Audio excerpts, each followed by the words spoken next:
पर ब्रह्म को जानना और उसका साक्षात्कार। वेदांत के 3 धर्म ग्रंथों उपनिषद, भगवद गीता तथा वेदांत सूत्र की घोषणा है कि परम एवं अंतिम सत्य ब्रह्म है। उपनिषद कहते हैं कि पारब्रह्म में ब्रह्म ही एकांतिक रूप से स्थित था। यह स्वयं का तथा सभी का मूल कारण है।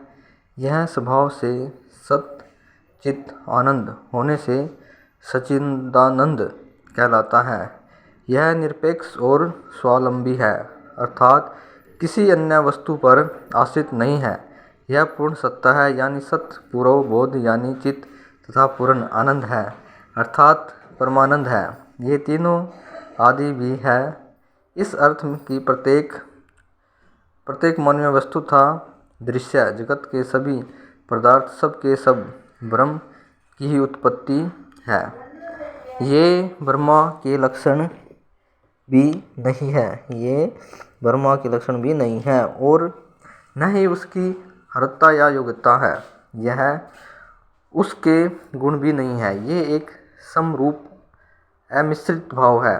ब्रह्मा सभी ब्रह्मा और आंतरिक संबंधों से रहित है। यह किसी वस्तु से संबंध भी नहीं है, क्योंकि कोई ऐसी वस्तु है ही नहीं जो उससे संबंध जोड़ सके। यह विशुद्ध चैतन्य है। शंकराचार्य के हैदैव मत के अनुसार परब्रह्म निरपेक्ष है और चीनी में मिठास की तरह समाहित है। जिस प्रकार मिठास को चीनी से न तो वैचारिक रूप से और न ही यथार्थ रूप से अलग किया जा सकता है, उसी प्रकार ब्रह्म का स्वभाव भी सत्य चित आनंद है, उससे अलग नहीं।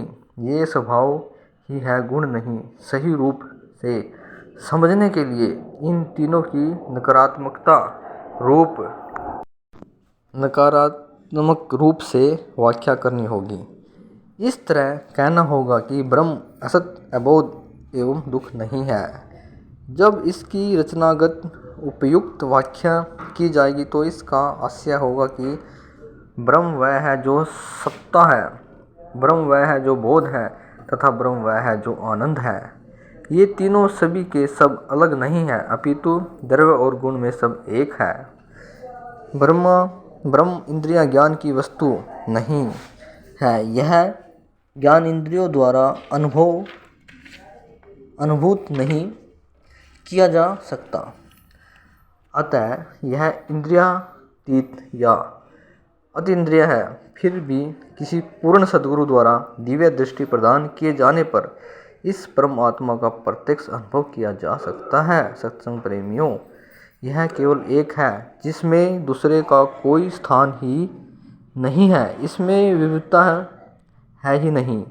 संबंधात्मकता का भाव जो कर्ता को विधेय से जोड़ता है, इसमें नितांत असंगत है। इसके कोई भाग नहीं, अतः होते कोई असंगत पृथक इसमें नहीं होती। ब्रह्म या परम सत्य का एक और पहलू है और वह है कि इस पर भेदभाव का गुणारोपण नहीं किया जा सकता। यह भेद से परे है। दृश्य जगत की वस्तुओं के 3 प्रकार के भेद होते हैं। चूँकि दूसरा कोई ब्रह्म है ही नहीं, इसलिए इसका दूसरे ब्रह्म से भेद या अनंत दिखलाया नहीं जा सकता।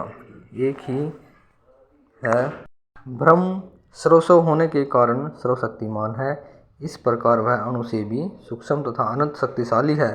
अज्ञानी के लिए ब्रह्म का यह पक्ष समझना बहुत दुष्कर है, लेकिन आत्म साक्षात्कार संपन्न व्यक्ति के लिए यह बहुत आसान है। सर्वशक्तिमान होने के कारण यह सूक्ष्माति सूक्ष्म तथा शक्तिशाली होने पर से परम शक्तिशाली कार्य करने की क्षमता रखता है। इस प्रकार हम उस परमात्मा को एक पूर्ण गुरु के द्वारा ही समझ सकते हैं और उस पूर्ण गुरु के ज्ञान जब तक हम नहीं लेंगे, आप लोग उस परमात्मा को समझने में असमर्थ होंगे। इसलिए आप सभी से यही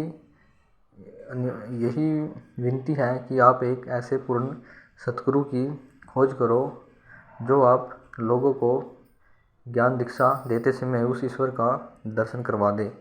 तभी आप सही और गलत का अंदाज़ा लगाओगे, तभी आप उस परमात्मा को समझ पाओगे।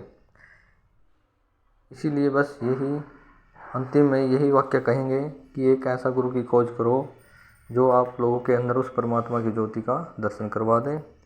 बोलो सभी सच्चे दरबार की जय।